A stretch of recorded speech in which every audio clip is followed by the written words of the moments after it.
جشن صدا به صفت یک جشن ملی و مردمی برای رشد باغداری و تکپروری، گلکاری و گلپروری، چاره‌داری و زراعتکاری و در مجموع وسعت کارهای آبادانی و سازندگی مساعدت می‌کند.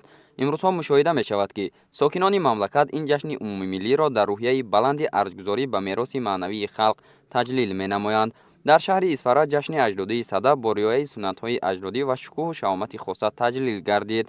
در ایدگاه اساسی نمایش تکنیکی کشاورزی، نهال و گلبوته‌ها، سبزوات و میوه‌های شهرریز و تخمی زراعت‌ها آراسته شد که افاده‌گری آمادگی مرد دهقان به فصل بهار بود. مهمانان از نمایشگاه محصولات کشاورزی و هنرهای دستی که از جانب اهل زحمت به نمایش گذاشته شده بودند دیدن نمودند.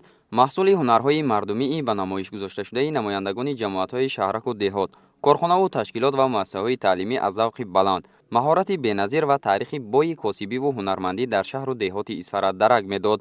مردم با روحیه بلند ایدانه از جشن صدا استقبال گرفتند تا پایکه این جشن آریایی مددگاری کشاورزان شده بر رشد باغداری و تاکپروری، گلکاری و گلپروری، چاره‌داری و زراعتکاری و در مجموع آبادکاری مساعدت نماید. در چاره‌بینی ابراز گردید که با شرافت استقلالیت دولتی و تشبس‌های نیک فرهنگ‌پرورانه پیشوای ملت پرزیدنت جمهوری تاجیکستان محترم امامعلی رحمان ارزش‌های فرهنگی و سنتی نیاگانمان که تاریخ زیاده از 5000 ساله دارند از نو احیا گردیده در حیات مردمی صاحب فرهنگ و تمدن آفر تاجیک موقع شایسته و جایگاه مخصوص کسب نمودند. یکی از چنین سنت‌های خاص مردمی آریایی تبار و جشن‌های باستانی ملت تاجیک صدا محسوب یافته تجلیل آن همه ساله در تاجیکستان به حکم عنعنه درآمده است.